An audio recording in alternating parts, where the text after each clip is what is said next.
hikmah dibolehkan menikah dengan ahlul kitab. Jadi sebelumnya memberi informasi boleh. Persoalannya ahlul kitab. Ahlul kitabnya dulu ketika masih ada yang pada berpegang teguh dengan ajaran Nabi mereka, Nabi Isa, Nabi Musa. Nggak ada masalah sampai di situ. Persoalannya yang sekarang, gitu. Kita nggak persoalkan, ya, sebab nanti dianggap mempersoalkan akidah mereka. Itu. Jadi intinya ahlul kitab dulu sekarang beda. Apalagi ada dari ceramah khusus Kusbaha itu, lah ya beda. Kan mereka disebutnya ini itu dalam Al-Quran. Nah, judul ini memberi asumsi tentang menikah kepada ahlul kitab yang masih berpegang teguh. Baik, kita mulai. Wa inna ma abahal Islam azzawaja minhunna liyuzilal hawajiza baina ahlil kitab wa bainal Islam. Islam membolehkan menikah dengan mereka, tujuannya liyuzila, untuk menghilangkan sekat-sekat antara ahlul kitab dan Islam. Menghilangkan sekat. Maka ketika terjadi, maka terjadilah interaksi. Interaksinya luar biasa di dalam keluarga. Maka hilang sekat. Itu secara bertahap. Fa inna fi zawaji al-mu'asyaratu al-mu'asyarata. Jadi khobar yang mubtada muakhar. Di dalam pernikahan itu, ini tepatnya diartikan di dalam rumah tangga itu ada mu'asyarah. Mu'asyarah artinya pergaulan. Wal mukhalatoh, percampuran. Wataqarubal usar, kedekatan keluarga. Ba'diha biba', satu sama lain. Fatutahul furasu lidirasatil Islam. Maka dengan sendirinya terjadi kontak, kesempatan untuk mempelajari Islam. Wa ma'rifati haqaiqihi, mengenal hakikat Islam. Wa mabadi'ihi, dasar-dasar Islam. Wa mislihi, dan lain-lain. Fahuwa, itu, yakni pernikahan, uslubun min asali bitakrib al-amali, merupakan salah satu cara pendekatan praktis bainal muslimin wa ghairihim, antara umat Islam dan yang lainnya min ahlil kitab. Jadi antara umat Islam dan ahlul kitab. Wadi ayatun lil huda wa dinil haq. Serta di ayat sama dengan dakwah. Merupakan peluang dakwah kepada petunjuk dan agama yang benar. Iya. Fa'ala mayyabtaghiz zawaj minhunna, maka barang siapa yang ingin menikah dengan salah seorang mereka, ayyaj'ala zalika, hendaknya dia menjadikan hal itu ghayatan min ghayatihi, salah satu tujuannya. Wa hadfan min ahdafihi, sama tujuannya. Paham insyaallah ya. Nah, sebenarnya di sana ada semacam isyarat. Kalau ragu terhadap ahli kitab yang sekarang, sementara cinta sudah tak bisa dilepas, tetap, apalagi kerangkanya dakwah, tetap boleh. Tentu dengan syarat mereka bersyahadat dulu, baik lakinya maupun perempuan. Paham? Kalau kebetulan perempuannya yang ahlul kitab masuk, itu udah mengislamkan. Namun jangan lupa terkait dengan yang tadi dibaca itu. Salah satu tujuannya adalah pertama memberikan peluang dakwah. Memberikan peluang bagi mereka untuk lebih mengetahui lagi tentang Islam. Sehingga dengan media akad nikah menjadi sarana secara khusus buat ahlul kitab tadi untuk mengenal Islam lebih dalam. Suara siapa itu ya? Biarin.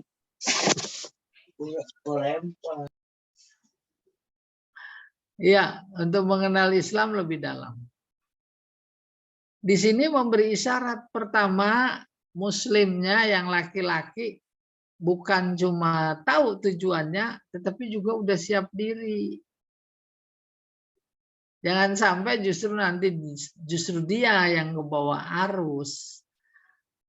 Kalau kondisinya kayak begitu, kenapa takut?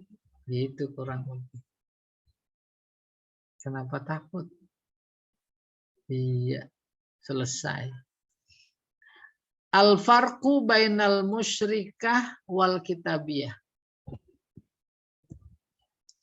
Perbedaan antara wanita musyrikah dan ahli kitab.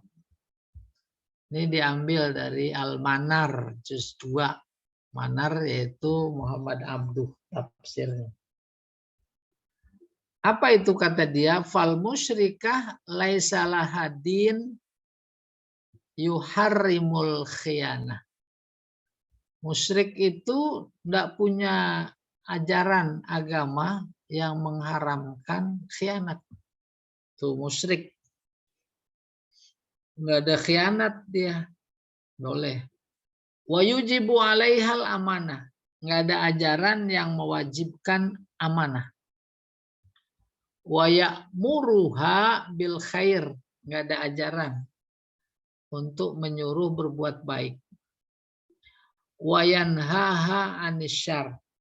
Enggak ada ajaran melarang berbuat jahat. Fahiyya ma'kulah ila tabi'atiha. Semua tadi disebutkan ada amanah, ada khianah, baik atau buruk, itu diserahkan kepada tabiatnya. Tabiat artinya nalurinya. Ya. Kalau dia berbuat baik, nah itu memang nalurinya lagi bagus. Kalau jahat, tabiatnya yang nyuruh, bukan agamanya. Wa ma tarattabat alaihi min asyiriha. Dan turunan-turunan yang dilahirkan oleh tabiat. Wa huwa khurafatul wasaniyah wa auhamuha wa amaniyus syayatin wa ahlamuha. Semua itu yang berdasarkan tabiat, baik tabiat dorongannya maksudnya jahat juga begitu. Semuanya adalah khurafat wasaniyah. Wasaniyah penyembah berhala. Khurafat diartikan sifat-sifat, karakter. Khurafat itu sendiri secara harfiah artinya bohong. Oleh karena itu, hal-hal yang bersifat khurafat dalam agama, hal-hal yang bohong, yang diada-adakan, khurafat. Dulu, zaman dulu nih, orang tua tuh pada senang banget sama lukisan bertulisan asma Allah. Gambarnya kuda lagi dinaikin. Apa katanya itu? Buruk. Nabi naik buruk. Lah nggak ada apanya. Dari mana? Itu buatan Belanda. Ingin simbol Nabi itu libidonya tinggi. Bidadarinya kuda, kepalanya perempuan. Nabi lagi naik.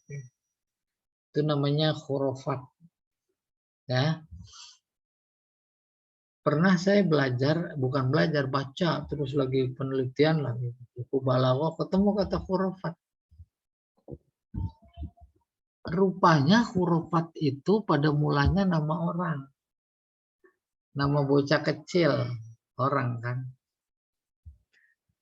Diajak berjalan, musafir, sama orang tuanya. Biasa naik onta. Bawa bekal. Bekal orang Arab kan gitu tuh ada roti apalah, lebar itu kering. Ya, kalau Pak Jamal bilang bandos. Saya nggak tahu dia kenal apa enggak tuh bandos. Nah, udah keras. Terus capek istirahat lelah di bawah pohon. Sambil minum buka bekal, dimakan itu roti keringnya. Lagi dimakan, yang keras-keras dilempar sembarangan. Ini padang pasir, sembarangan aja. Di bawah pohon itu ada jin. Maka lemparan makanan sisa itu keras menimpa kepalanya. Pulang dah terus. Kemasukan setan, kata orang sekarang. Ngomongnya ngaco. Tapi di samping ngomongnya ngaco, nggak jelas maknanya. Penuh hayalan, tak mungkin dicapai oleh manusia. Bentuknya syair, puisi. Sehingga itu terekam dari mulut ke mulut sampai dalam buku Balaghah ada. Di antara mananya, kemarin aku terbang ke angkasa luas, bertemu dengan para jin. Ngaco gitu. Baru kita coba hubungin sama orang yang namanya kemasukan setan di zaman kita. Ngaco tuh. Ya. Nah, terkait si khurafat, ngaco bagus syairnya sesuai dengan arud yang dipelajari mereka itu, akhirnya tersebar sekampung. Kan dia namanya khurafat. Terus sudah sembuh. Tersebar ceritanya. Di mana ada orang kumpul, di warung kopi kah, pinggir jalan kah, mereka cerita satu sama lain. Ketika ceritanya itu penuh hayalan, penuh kebohongan, apa komentarnya yang lain? Hadza haditsu khurafah. Hadza haditsu khurafah. Tuh khurafah itu yang tadi asalnya. Ngomongnya ngaco dia. Itu hadis khurafat. Akhirnya tembus menjadi bagian dari term keagamaan. Yaitu hal-hal yang tak ada sumber dari Nabi, kemudian dilakukan, itu namanya khurafat. Baru kita ke sini nih memahami. Wa huwa khurafat. Serba tindakan atau agama musyrik tadi, tidak ada ajaran yang mengajarkan baik, amanah, bahkan menyuruh khianat. Itu yang begitu atas dasar naluri saja. Melakukan sesuatu dalam kehidupan ini atas dasar naluri saja, atas dasar akal saja, toh itu khurafat. Khurafat siapa? Khurafat al-wasaniyah, para penyembah berhala. Wa auhamiha, hayalan mereka. Wa amanis syayatin, hayalan setan. Wa ahlamiha, dan mimpinya. Tahunu zaujaha wa tufsidu aqidat waladiha. Maka orang yang kayak begitu, si perempuan dia akan mengkhianati istrinya, suaminya, merusak akidah anaknya. Fa in zallar rajulu ala ijabihi bijamaliha. Jika saja ada orang yang kagum dengan kecantikan orang model begitu, kana zalika aunan laha alat tawaghul fi dhalaliha wa idlaliha. Yang demikian itu menjadi pintu masuk, penolong baginya, bagi si istri untuk mengintervensi dalam rangka menyesatkannya. Apa maksudnya? Si A cinta sekali sama si B. Si B ini musyrikah atau ahlul kitab. Cintanya karena cantik, menarik. Udah nikah. Nikahnya sih dia bersahadat dulu masuk Islam dalam rangka sah. Tapi kemudian si laki-laki menikah dengan perempuan model ini karena kecantikannya, maka dari bulan ke bulan, tahun ke tahun, kekaguman terhadap kecantikannya itu menjadi memuncak, tambah-tambah. Apalagi pada saat yang sama, justru dari pihak si perempuan yang musyrikah atau ahlul kitab lebih kuat misinya. Maka kecantikan itu menjadi pintu masuk buat dia untuk menyesatkan si suami atau anak-anaknya nanti. Apa sih pintu masuknya? Taat. Tunduk. Suami tunduk. Tunduk dengan istri. Karena faktor kecantikan. Tuh pintu masuk disebut. Ini mengingatkan. Ya, mengingatkan. Yang satu, jangan menikah karena cantik. Itu sudah diingatkan oleh Allah. Yang kedua, andai kata mau menikah dengan mereka, harus sadar diri. Kira-kira nanti bisa dia ngajak kita atau kita ngajak dia. Apa maknanya? Mau rumah tangga, mau kehidupan yang lainnya, paling awal, pertama dan utama adalah akidah. Kan cantik. Maka boleh jadi ya Allah mengingatkan, wala tankihul musyrikat hatta yu'minna wala amatum mu'minah khairum mim musyrikah walau a'jabatku. Ya, itu buat para pemuda, buat para orang tua. Ayatnya berikutnya, wala tunkihu al musyrikin. Kita teruskan sini dulu. Wa in naba torfuhu an husni surah. Naba yanbu. Apabila naba sama dengan kata nabi. Kalau ada nubuah, kenabian. Kalau di pola tafa'ala, tanabba'a, ngaku-ngaku nabi. Di sini wa in naba. Apabila torfuhu pandangannya. Pandangannya terfokus pada cantik husni surah. Wa ghalaba ala qalbihi, dan terbuka dalam hatinya istiqbah tilkas sarirah. Istiqbah artinya menganggap jelek. Sarirah, hati kecilnya. Faqat tanqasu alaihi tamattu bil jamal. Maka dia akan tenggelam. Ya, untuk menikmati kecantikannya. Seperti tadi yang saya katakan. Nikah karena faktor cantik. Sama muslim nggak apa-apa. Ahlul kitab. atau musyrikah. Maka nanti kehidupannya dia semakin tenggelam dengan kecantikan.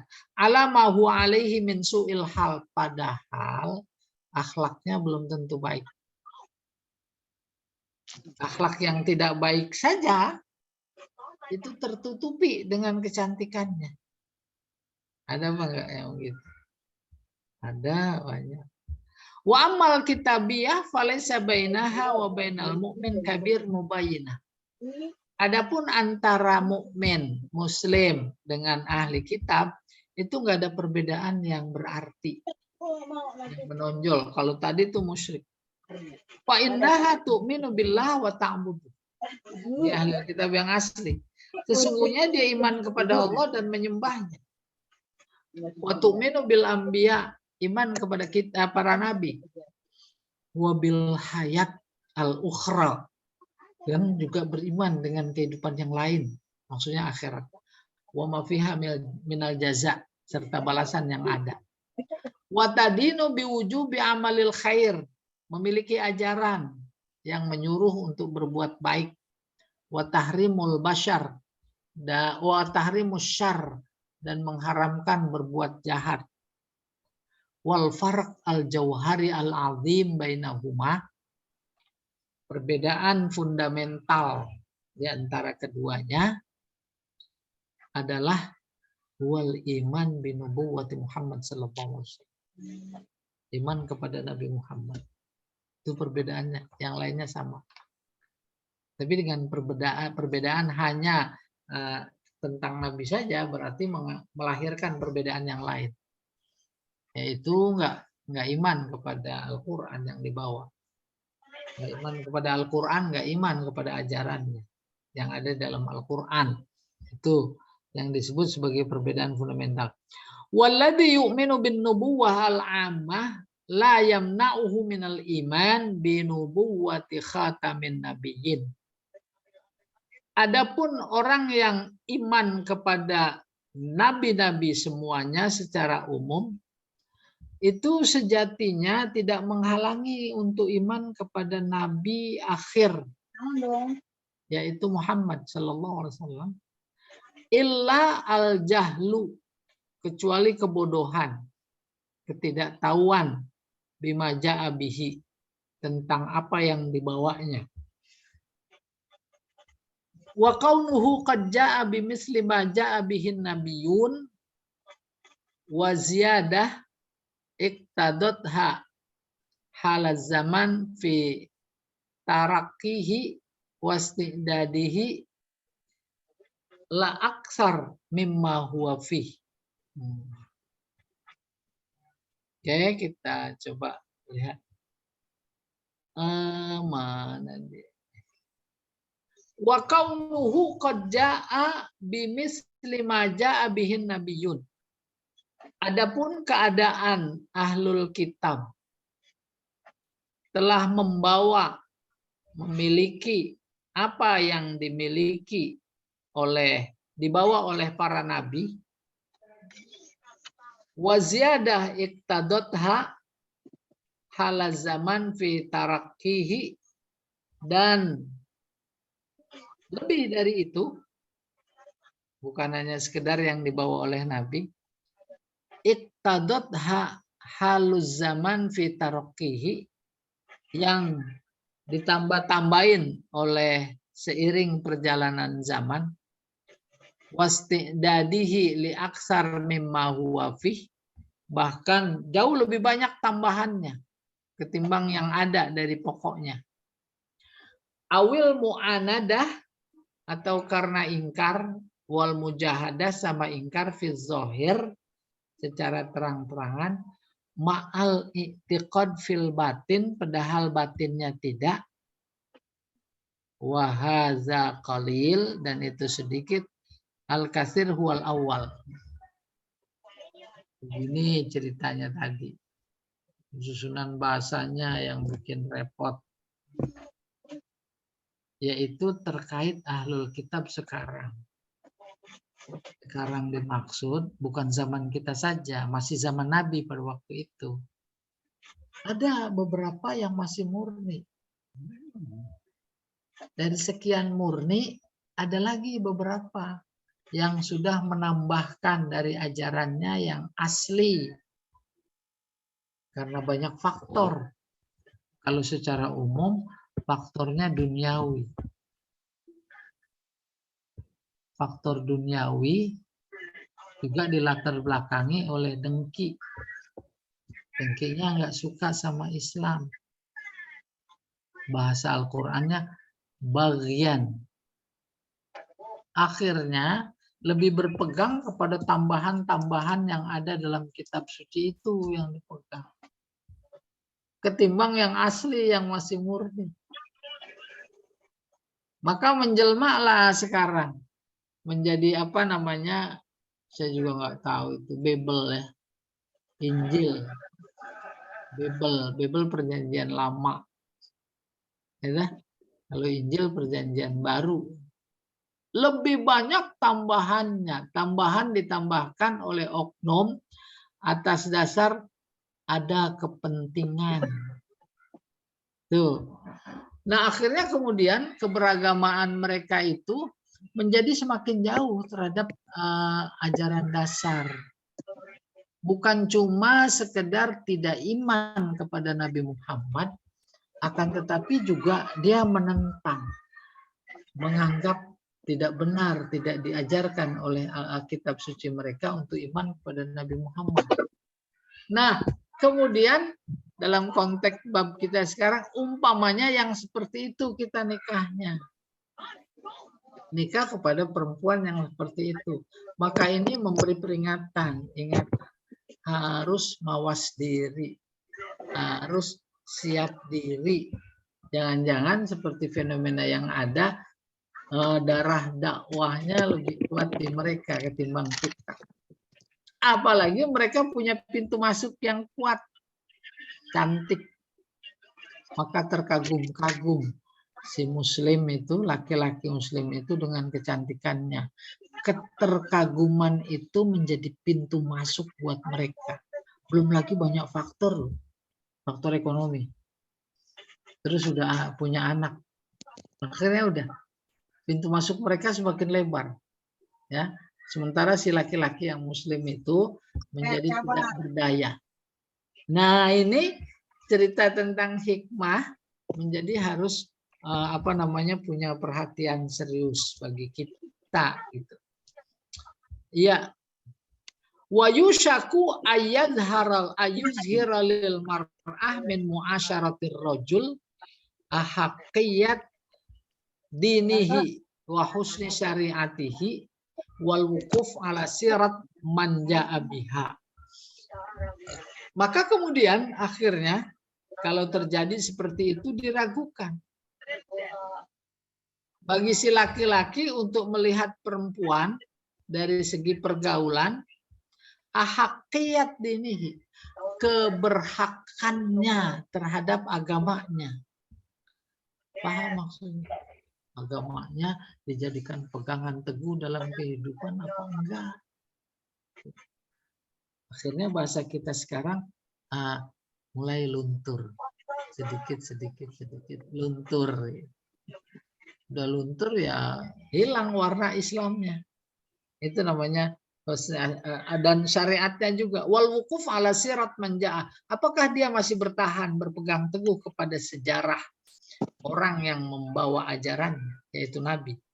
Wa ma'ayyadahu Allah ta'ala bihi minal ayat bayyinah.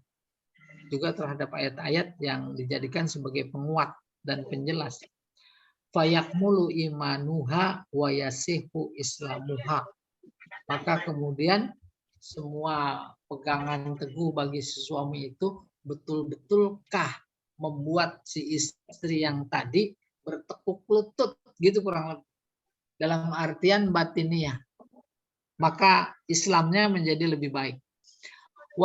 Tu'ti ajroha marratain in kanat minal muhsinat fil halain. Andai kata ahlul kitab nikah dengan muslim, muslimnya kuat, bisa membawa kepada si istri yang ahlul kitab kenal dengan Islam secara baik, dia menjadi seorang yang solehah dan taat, tuh maka pahalanya menjadi 2 kali lipat. Kalau dia menjadi orang yang baik, itu dia di antara hikmah menikah dengan ahlul kitab. Malah dalam kondisi sekarang saja non muslim. Saya pernah baca buku dan saya terjemahkan. Pak Jamal agak berisik ya. Di mana ya? Coba deh. Nah, oke, saya teruskan. Ya. Pernah baca buku judulnya begini.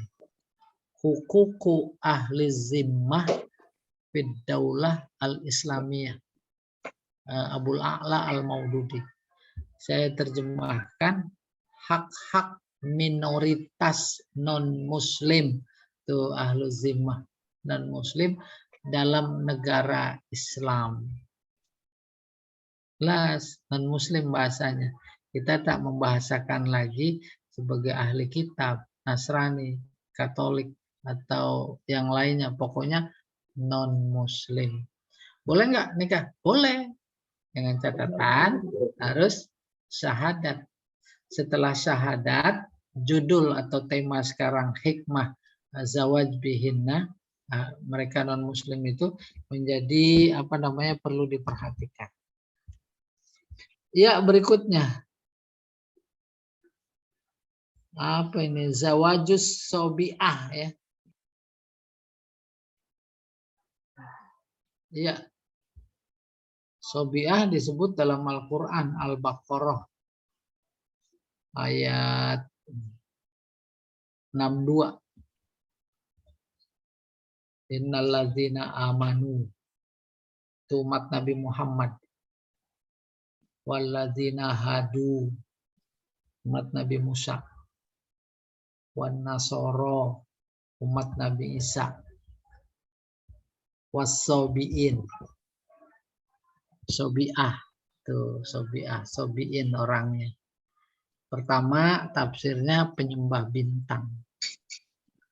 Yang kedua penyembah malaikat. Yang ketiga yaitu sempalan Yahudi dan Nasrani, itu sobiah. Memang ada diakui oleh Al-Quran para penyembah bintang itu. Ayat berikutnya, man amana billahi wal yaumil akhir. Siapa yang iman di antara mereka, baik umat Nabi Muhammad, umat Nabi Musa, umat Nabi Isa, dan kelompok sobiah, man amana billahi wal yaumil akhir la khaufun alaihim walahum yahzanun walahum yahzanun, mereka masuk surga. Nah, itu yang dipelantar pelintir. Pada ayat yang mana bunyinya dipelantar pelintir? Yang penting iman kepada Allah dan hari akhir. Tuh, nggak didekatkan lewat balaghah. Kalau balaghah melihat ketika disebut man amana billahi wal yaumil akhir, iman kepada Allah dan hari akhir, itu namanya majaz mursal. Alakonya juz'iyah. Yang disebut sebagian rukun iman, tapi maksudnya semua. Kenapa nggak disebut semua? Karena menyingkat. Sikap karakter bahasa Arab, bahasa Al-Quran itu singkat. Kayak nyuruh sholat jamaah, cukup nyuruhnya ruku aja, warka'u ma'arraki'in, rukulah bersama orang ruku. Kan maksudnya sholat. Nah, akhirnya ada sementara kelompok ya, para cendekiawan kita yang terindikasi sebagai aliran anu. Kan yang penting iman kepada Allah sama hari akhir.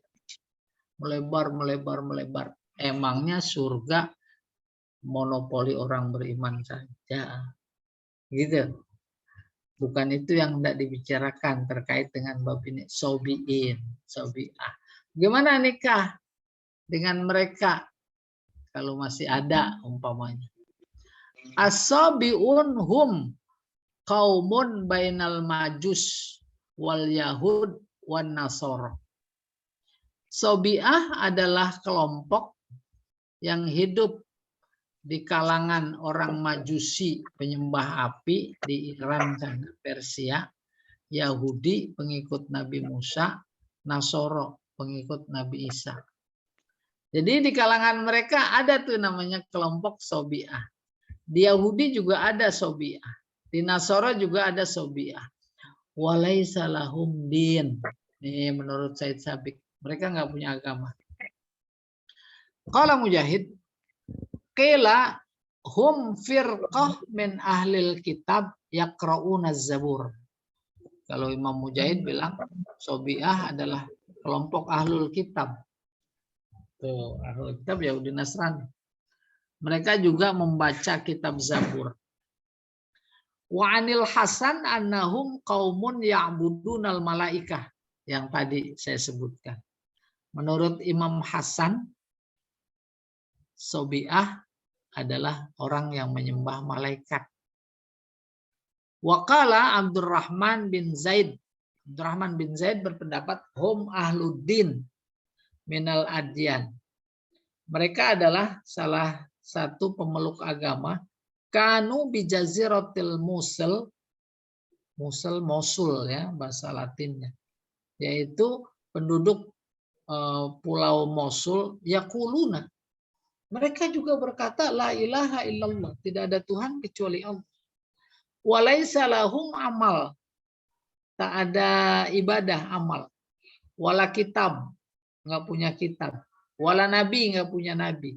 Illa qaulu la ilaha illallah, ini tadi salah ketik kali ini orang. La ilaha illallah. Qala walam yu'minu bi rasul. Mereka tidak iman kepada Rasul.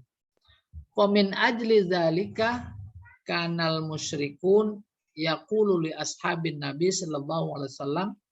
Atas dasar itu orang-orang musyrik berkata kepada para sahabat Nabi, haula is-sobiun.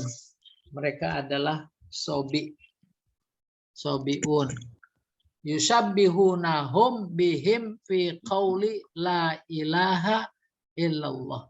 Mereka seorang musyrik menyerupakan mereka yang berla ilaha illallah tapi tak percaya kepada Nabi dengan ucapan la ilaha illallah. Sobi artinya serupa.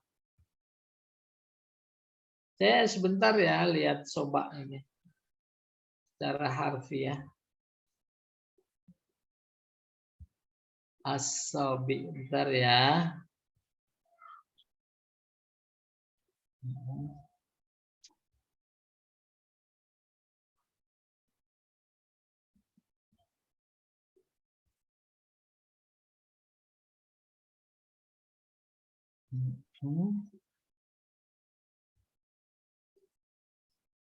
Al-Baghawi.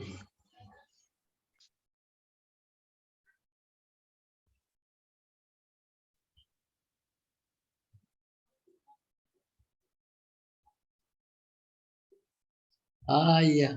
Soba'a artinya khoroja. Khoroja. Keluar. Agama yang dibawa oleh para nabi semuanya membawa la ilaha illallah. Bersama la ilaha illallah ada syariatnya. Ada nabinya. Nabi Muhammad juga membawa la ilaha illallah dan ada syariatnya, ada kitab sucinya. Tapi ada kelompok yang kemudian dikenal dengan sobi, dia keluar dari itu. Bagaimana keluarnya? Dia tetap berla ilaha illallah, cuma tuh gitu, nggak percaya sama Nabi, nggak percaya kepada syariat. Kalau bertolak dari pengertian itu, maka orang sekarang banyak sobiin. Ada yang secara terus terang dalam rangka ya mengkerdilkan Islam. kan berislam nggak perlu bersyariat. Saya nggak bersyariat. Udah di zaman kita sekarang. Sobiah. Tuh, ini yang dimaksud yusabbihunahum bihim fi qauli la ilaha illallah.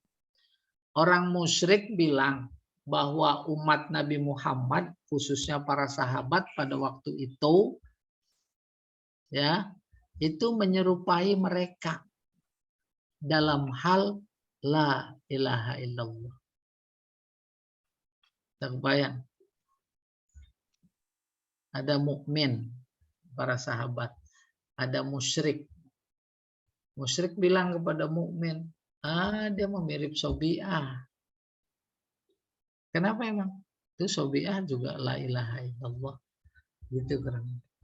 Qala al-Qurtubi, Imam Qurtubi berkata, walladhi tahsulu min madhhabihim fi ma dzakarahu ba'dul ulama annahum muwahhidun. Yang bisa diambil kesimpulan dari cara berpikir mereka terkait apa yang sudah disampaikan oleh sebagian ulama, annahum muwahhidun. Mereka ahli tauhid karena berla ilaha illallah. Wa ya'taqiduna tafsiran nujum wa annaha fa'ilah. Dan mereka di samping itu ya'taqidun, berkeyakinan bahwa bintang-bintang itu memberi pengaruh ya kepada kehidupan. Wa annaha, sesungguhnya bintang itu fa'ilah. Fa'il artinya jadi fa'il, pelaku. Pelaku apa? Pelaku perubahan. Pelaku perubahan. Bintang. Waqtar ar-Razi, Imam Razi berkata, annahum qaumun ya'budunal kawakib. Tuh, ini dia yang tadi saya katakan. Menurut Imam Ar-Razi, mereka adalah penyembah bintang. Bimakna annallaha ja'alaha kiblatan lil ibadah wa doa. Mereka meyakini bahwa Allah menciptakan bintang itu sebagai kiblat untuk ibadah dan berdoa. Au bimakna annallaha fawwada tadbira amri hadzal alam ilaiha. Atau dengan keyakinan bahwa Allah menyerahkan mengurus segala persoalan alam semesta ini ilaiha, kepada bintang. Maka mereka jadi nyembah bintang. Bintang sebagai Tuhan. Wa bina'an ala hadza ikhtalafat anzarul fuqaha. Atas dasar ini, maka para ahli fikih berbeda pendapat. Terkait apa? Fi hukmit tazawuj minha. Dalam konteks menikah dengan mereka. Faminhum man ra'a annahum ashab kitab dakhalahu tahrif wa tabdil. Di antara ahli fikih beranggapan bahwa mereka itu adalah pemilik kitab. Artinya punya kitab suci. Cuma dakhalahu tahrif wa tabdil. Kitab sucinya udah dirubah-rubah. Fasawwa bainahum wa bainal yahud wan nasara. Maka pendapat ini menyamakan as-sabi'ah kepada Yahudi. Nah, sama aja, nggak ada bedanya sama Yahudi, sama-sama punya ahlul kitab.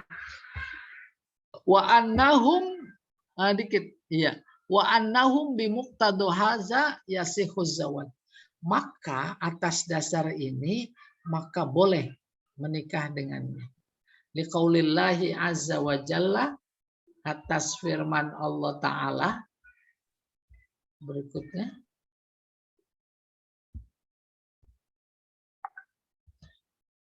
Al-yauma, tuh model buku salah ketiknya. Ukhilla lakumut thayyibukan, bukan ujil. Ya. Ukhilla lakumut thayyibat. Hari ini dihalalkan buat kalian umat Nabi Muhammad yang baik-baik. Wa ta'amul ladina utul kitab halal lakum. Makanan ahlul kitab halal buat kalian. Wa ta'amukum halal lahum. Makanan kalian juga halal buat mereka. Wal muhsanatu minal mu'minat. Wanita-wanita muhsan itu halal. Terus wal muhsanatu minal ladina utul kitab min qablikum. Demikian juga wanita-wanita muhson dari kalangan ahlul kitab sebelum kalian. Tuh, dasarnya ini sama. Kesimpulannya, as-sobiah ahlul kitab. Itu tadi yang kita baca. Wahada mazhab Abi Hanifah. Ini pendapat Abu Hanifah. Wa sahibaihi dan sahabat-sahabatnya. Wa minhum man taraddada. Dan diantara mereka juga ada yang ragu. Li'adami ma'rifati hakikat amrihim. Karena tak tahu persis hakikat persoalan mereka. Faqalu, maka mereka berkata, in wafaqul yahud wan nasara fi usuliddin min tasdikir rusul wal iman bil kutub kanu minhum. Keraguan mereka itu melahirkan pendapat begini. Jika memang mereka itu sama dengan Yahudi dan Nasrani dalam konteks asal usul agama, dasar-dasar agama maksudnya, yaitu membenarkan Rasul dan iman kepada kitab-kitab, kanu minhum. Maka mereka benar bagian dari ahlul kitab. Wa in khalafuhum fi usuliddin, namun jika berbeda dalam soal dasar agama, lam yakunu minhum, maka bukan ahlul kitab.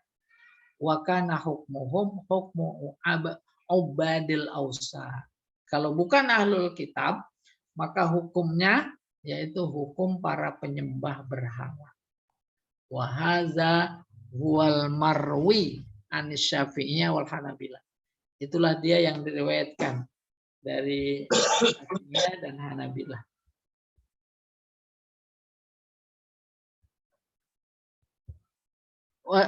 Oh, iya, ada yang mau tanya, silakan.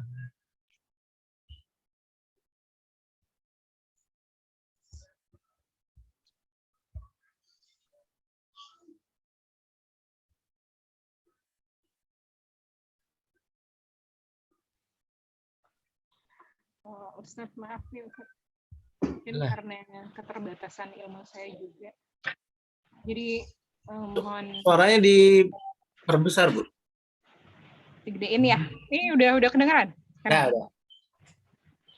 Tapi agak keluar dari pembahasan nggak apa-apa ya Ustadz, dikit aja. Ya, keluarnya jangan ke Eropa lah. Mohon maaf, saya nggak nyalahin kamera ini, saya matiin kameranya. Iya. Jadi Ustadz, jadi kan memang semua nabi itu menyampaikan risalahnya itu dengan sesuai dengan selalu la ilaha illallah gitu ya. Terus yang jadi ini saya sebenarnya sih yang jadi agak pemikiran saya aja gitu. Waktu zaman-zaman sebelum Rasulullah itu sholatnya itu seperti apa ya Ustadz ya? Cara mereka bertasbih, terus sholatnya juga gitu. Itu seperti apa Ustadz? Sebelum ditetapkan 5 waktu untuk sholatnya itu. Gitu aja sih Ustadz, mohon penjelasan. Ya, syukran Ustadz. Halo? Ya. Udah. Ya udah Ustadz kayak gitu. Nah, itu yang halo-halo siapa? Nggak tahu. Iya, bagus sekali. Sholat wajib Isra Mi'raj. Ya, pertanyaannya sebelum Isra Mi'raj Nabi sholat apa enggak? Oh, nabi-nabi dan sebelum Nabi Muhammad juga tentunya. Dari situ dulu. Oke. Dari Nabi Muhammad terdekat dulu. Sholat nggak Nabi Muhammad? Sholat. Iya. Itu di Masjidil Aqsa jadi imam. Makmumnya para nabi. Gitu. Maka Said Ramdhan Al-Buti di dalam bukunya Fiqhus Sirah itu menjadi tafsir dalam tanda petik sholat sebelum Nabi Muhammad. Nah, semuanya serba interpretatif. Karena tidak ada informasi, kan itu sifatnya informatif. Kalau tidak ada, maka nggak boleh mereka-reka. Kembali saya ke Said Ramdhan Al-Buti dalam bukunya Sirah, Fiqhus Sirah. Bisa jadi sholat yang dilakukan oleh Nabi sebelum dia menerima kewajiban sholat itu adalah sholat-sholat yang dilakukan oleh para nabi sebelum dia. Itu saja. Lalu ditambahkan, sholat mereka itu cuma 2 kali, yaitu pagi dan sore. Diisyaratkan dalam Al-Quran ayat yang berbunyi fil wuduwi wal asal. Wuduwi yaitu pagi, asal sore, asal itu. Selebihnya bukan cuma nggak ada informasi dari Allah yang maha menginformasikan, dan memang tak ada perintah untuk mikirin gitu. Cuma kadang-kadang bisa jadi apa yang dialami oleh ibu dialami juga yang lain, suka muncul pertanyaan begitu, kan itu yang mendorong sebenarnya. Bagaimana jawabnya gitu. Jawab aja begitu, nggak ada informasi terkait ibadahnya gitu. Kalau nggak ada informasi terkait soal informatif, kita nggak bisa mereka-reka. Nggak Iya. boleh ya, bahkan Nggak ya. boleh, susah, nggak tahu. Gitu. Termasuk Said Ramdhan Al-Buti itu juga, itu kan pendapat dia, menafsirkan. Dan hal-hal yang tak diinformasikan oleh Nabi, kemudian muncul pertanyaan kita, kalau versinya Muhammad Abduh, di dalam tafsir Al-Manarnya, tak diinformasikan karena memang tak ada kepentingan. Gitu. Nah, ketika diinformasikan itu ada kepentingan. Kepentingan dalam artian terbatas. Umpamanya puasa. Kama kutiba, udah segitu. Kayak apa puasa mereka? Tuh, itu kan nggak dirinci. Nggak dirinci. Kutiba alaikumusiyam, kama kutiba alal ladina. Oh iya, umat terdahulu juga pada puasa. Titik. Puasanya kayak apa? Nggak tahu kita. Tapi substansinya adalah tidak makan, tidak minum. Itu umum diketahui oleh orang. Ya Allah a'lam bishawab. Iya, jadi kita sebatas mengimani gitu ya Ustadz ya. Bahwa Iya memang- betul. Oh gitu aja ya Ustadz ya. Ya, makasih pertanyaannya. Iya, syukur Ustadz. Ada lagi yang lain?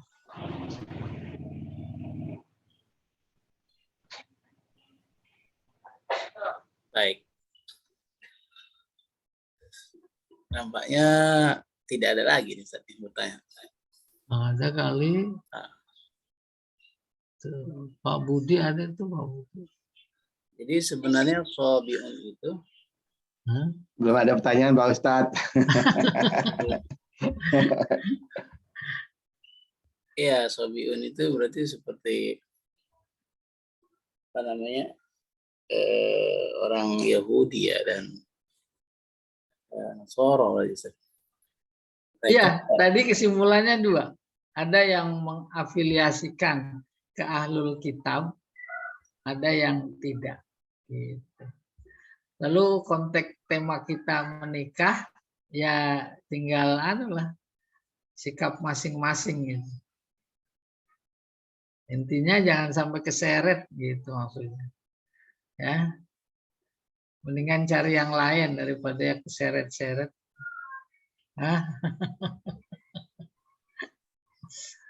Kalau sobiat mah banyak Ustaz di Pondok Gede.